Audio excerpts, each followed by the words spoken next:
Hello and welcome. Now, since the government of Sri Lanka decided to ban the importation of vehicles due to the economic climate caused by the COVID-19 pandemic, the used car market has seen an unprecedented increase in car prices and demand. So, if you are going to be spending as much on a car as it costs to buy a small house, we think that you need to know what to look for and what to look out for when spending your precious rupees. This is the Exide MasterClass Garage Talk, and today we're talking used cars. That's right, because in Sri Lanka there are so many potential pitfalls for a used car buyer to fall into. We don't have an annual roadworthiness certificate, so how do you know if you're looking at a Minter or a Lemon? That's right, so we're here at a car lot and Sam and I are each going to pick out a car and put them under the microscope and see how they fare.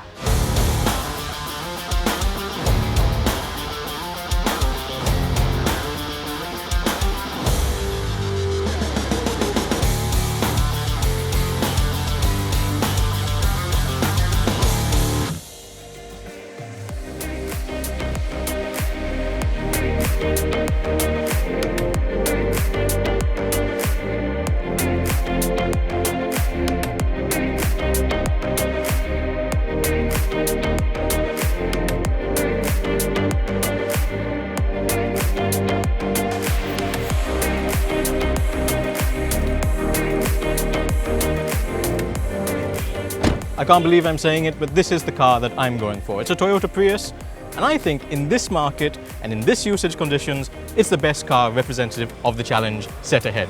Sam, a hybrid? Really? Oh, come on, with a little bit of spit and polish, I think I could even make a profit.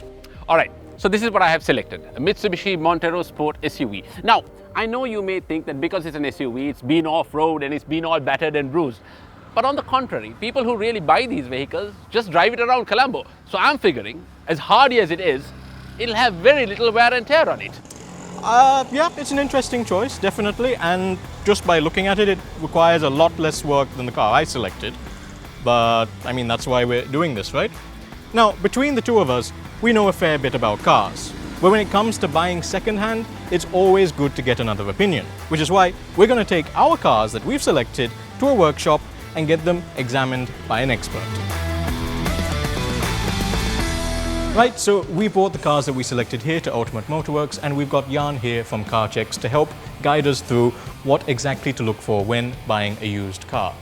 Jan, first off, how many cars in your opinion in the second-hand market have a hidden history? According to our statistics, over 60% of cars have a hidden history in Sri Lanka. And about 25% of what we check are not roadworthy.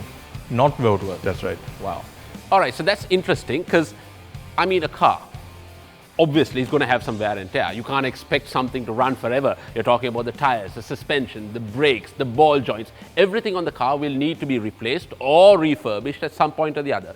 So why is it that there are so many cars that are having these faults? Is it the fact that people are doing the replacements and not documenting it?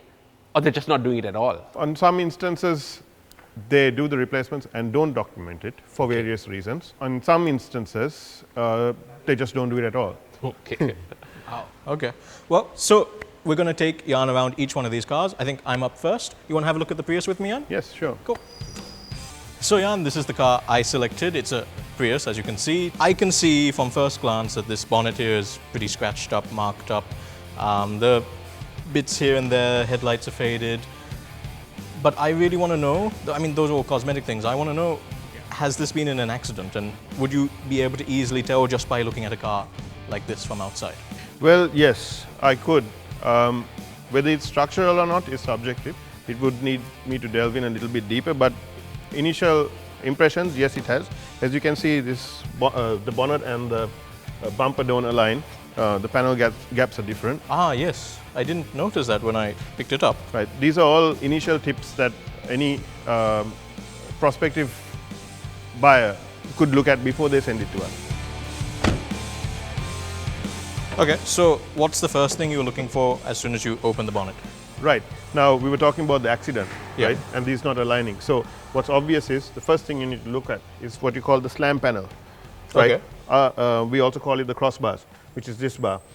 It's a very important component for pedestrian safety. Right. Right? Because these cars are designed in a way where not only the occupants but also the pedestrians, if there is an accident, has a safe landing. Hinges, bonnets, mudguards, etc. Anything beyond that, I would suggest you come and get it inspected, because it could be a structural issue. Right. If these things have been removed and replaced, it could have led to a structural issue. Not necessarily so, but it could have. Okay, okay. I've just noticed all these leaves here as well. Is that something that would be of concern? It's something I didn't notice when I picked the car out. As you can see, Sam, there's also water collecting here with these leaves. Yeah, yeah. To most people, this would not be of concern, but it is if it keeps building up. The reason is, behind this is the firewall, behind this plastic. So as debris and dirt builds up in there, it can create a sort of muddy, sludgy environment, which would promote corrosion of the firewall, which is a structural area of your car. Right. And later on, if it continues to be ignored and not cleaned out, eventually you might have flooding of the cabin. So water going in through from behind the dashboard. And as we know, all the control, or on some cars, ECUs, control units, electronics are all housed inside the dashboard or underneath on the floor or somewhere. So you don't want those components getting wet. Yeah. Do you want to step inside the car with me just for a second, and we'll just check out the interior and see what else we can pick out? Sure, Yeah? let's do that. Okay, so we're inside the Prius now. Telltale signs of age, wear and tear, and mileage that I know of are things like, you know, the condition of the steering wheel. It's got a steering wheel cover on it, which is, if you peel it back, you can see it's a bit worn. The pedals are worn. Bit of switches here and there are not so nice. What would be your sort of guesstimate about how much mileage that this car has done? Right. To guess a mileage, there are a couple of factors everyone needs to consider. There are city cars and highway cars. So on a city car, generally, say in a year of driving 12,000 kilometers on average, a person might get in and out of the car at least 8 times a day. Oh, wow. Right? But on a highway car, it's point to point, but your mileage is much higher, right? So your wear and tear, getting in and out, adjustments, passengers, etc., is much higher on a city car as to a highway car. Now, looking at the interior of this car, judging by wear and tear on the steering particularly, and the accelerator pedal, the brake pedal, the broken vents, little things that anyone can see, the hood linings all stained up. It looks like this car's had a bit of a rough life. My guesstimate would be around 250,000 plus kilometers. If the mileage has not been tampered, it should show something in that region. Okay, let's switch it on and have a look to see if you're right. Okay, 270. Okay, so There you go. 275. So you weren't too far off there. Right. Two things. As soon as I've switched the car on, I see lots of warning lights. Okay, Yeah. that's one thing. Yeah. Other thing is, now in the olden days when we had manual odometers, Yeah. you could maybe see if the numbers are sort of misaligned. That would be like a telltale sign that it's been clocked, that the mileage has been rolled back. Yeah. But now with the digital gauges, you don't get that. So is there any way to check whether a car has been tampered with? It's a gray area, but there are areas of the inspection that includes looking into mileage tampering. Right. For example, if someone wants to tamper the mileage on this car, what we find in a lot of occasions is they change the steering wheel, they change the pedal box, they change the broken panels, so that it disguises itself as a much lower mileage car than it actually is. Okay, Right? These are tricks of the trade. We get in electronically and look for codes where meters have been tampered with or Right. electronic components removed. So in those sort of instances, not every car has those codes. Some cars actually just say mileage is tampered, certain brands. Okay, Right? interesting. However, some other brands like this, we can go through codes and find out why. Then we ask the question, why? Why has the meter been removed? Why has the ECU been removed? Why have these components been removed? So if they can't justify it with receipts, which is why it's important to have the history of your car. So now, all these warning lights, there's a check engine light, there's a airbag light, there's another big yellow light there as well. Yeah. People hot wire the bulbs, people clear codes so that the engine check light goes off and that goes off, especially in the case of hybrids. And if the system's not running right, it looks like you're buying a perfectly good hybrid, but 500 kilometers later or 1,000 kilometers later, all the lights come on again, and then you realize, I should have checked the car. Well, I kind of feel like we've barely scratched the surface of this Prius, but I'm already regretting my choice. We know a lot of these hybrid cars started to come in around 2007. A lot of people were, questioning whether the battery tech was suitable for Sri Lanka. What happens when you need to replace the batteries? Will the hybrid systems cope with local conditions? Is that a problem that we've witnessed in Sri Lanka? And is there, any way to check how a hybrid system is functioning? Is it healthy or not? Yeah, to answer your first question, really, that was just speculation because it was something new for Sri Lanka. Right. But Sri Lanka, of course, is a country that embraces new things very fast. Yeah. Like if you remember in the 80s and early 90s, automatics were taboo. Yeah. Said automatics have no market. That was the thing. But now, if you drive a manual, that's a rarity and that's not very marketable. Yeah. Yeah. Coming to the hybrid side of things, yes, we can check the entire system. There are many elements in a hybrid system to check, not just battery. There's inverters, there's fans, there's cooling systems. They have their own cooling systems. So those things are critical. Apart from which, is it a problem? No, it's not. They are just components, just like a piston on an engine or a transmission or an axle. Those are components that are replaceable. Right. And from time to time, we'll need replacement. Although there's a little bit of hope, it looks like I've picked up a lemon. But while I go over there into the corner and cry about my life decisions, why don't you, Jan, go and have a look at the Montero Sport with Ishraq? So, while sometimes cars may or may not look shiny on the outside, when it comes to selecting something, I always prefer to go underneath and dive into the bowels of the car, so to say. Yeah. I know that sometimes you got to get your hands a little dirty. Yes. So we've got a Montero Sport here, which is a car that is traditionally meant to be taken off-road. Right. But as you know, a lot of people use SUVs for just the mundane day-to-day life activities. That's right. But if something has been taken off-road, if it has been really given the rough use, is there a way to go underneath the car and see it all? Yes, it depends on maintenance once again. All right. So if it's maintained properly, of course, off-road, you'll have much more wear and tear because your suspension takes a bit of a beating. Of course, a lot of people modify their suspension for that reason as well. All right. As you will probably know very well. Yes. However, standard suspension is also capable of going off-road, especially vehicles like this, which have proper four-wheel drive system. So we can inspect the suspension and see whether it's been maintained properly because it's meant to go off-road. Using it off-road is nothing against the vehicle, just replace the components when they wear out. All right. So I think let's lift this one up and let's see what it has underneath. Sure.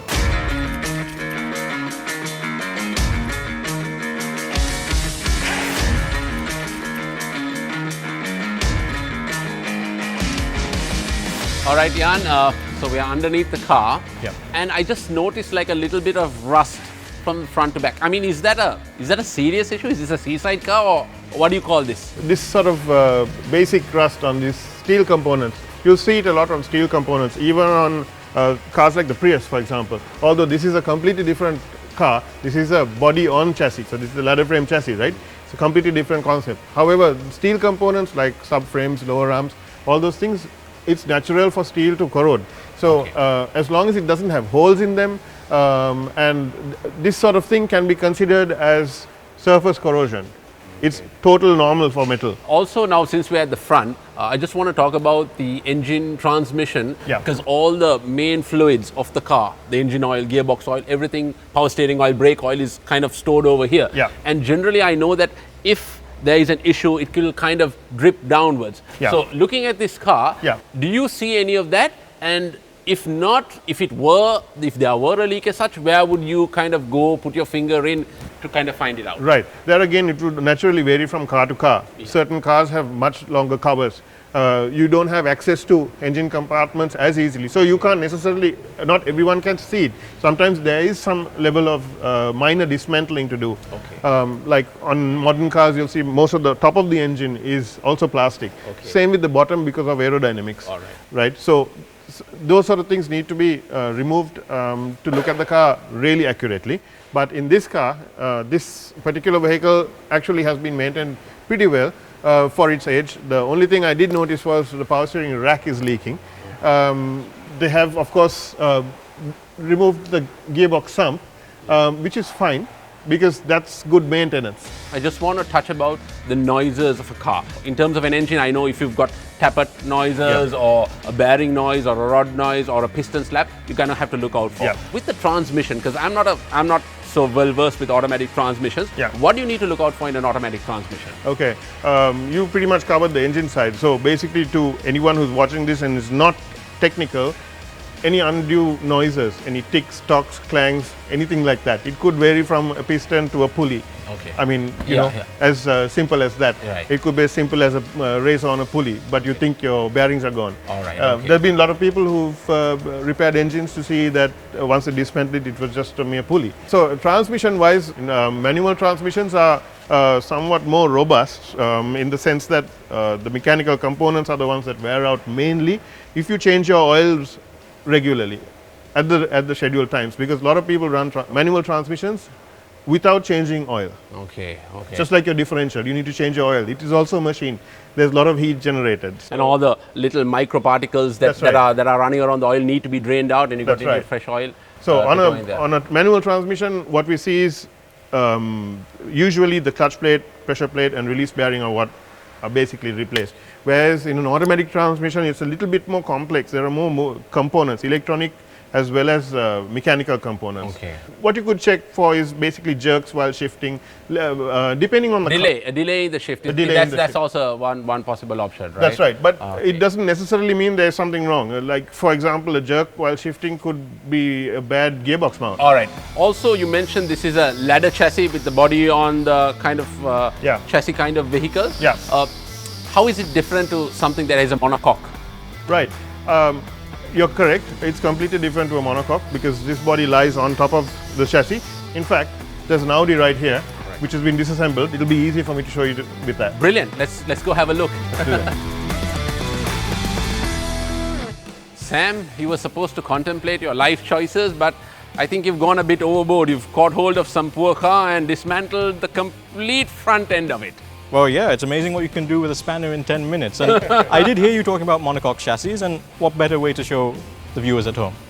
What we were talking about earlier with the Prius was the slam panels and things that an amateur can check. Right. Now we've got down, thanks to your spanner skills, to the actual monocoque where it starts. So here onwards, nothing is replaceable on a car. It shouldn't be replaced either. So your monocoque actually starts here. It ends in a similar situation at the back. Once you remove your bumpers and under the garnish underneath, you will be able to see not as thick perhaps, but a similar arm coming out at the back. There are vehicles that meet with accidents where I've seen this kind of front chassis frame has been bent slightly and they use a kind of jack and jack it out. In a situation like that, is there any way that we can measure it if a repair has been done? Can we visually see it?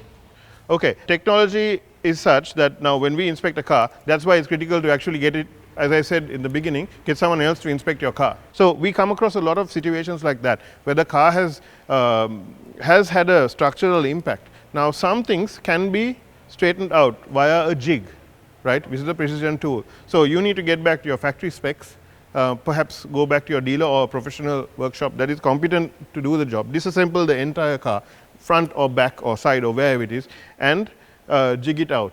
If there are any stress cracks in the metal or any fractures, then you shouldn't really use the car again. The car is no longer roadworthy. So what happens if someone were to buy a car like this or any car that has been involved in a more serious accident and it's had its chassis legs straightened out, maybe not to factory specs, or maybe there's been some stress cracks, and it's involved in a similar kind of impact again? What happens then? Well, the unfortunate dangers are, let me explain to you first, put it in a nutshell. These cars, modern cars, are crash tested at about 50 kilometers per hour. So what we see on video on these Euro NCAP and Japanese NCAP ratings are cars being smashed into a wall at 50 km or toppled or sideways or whatever.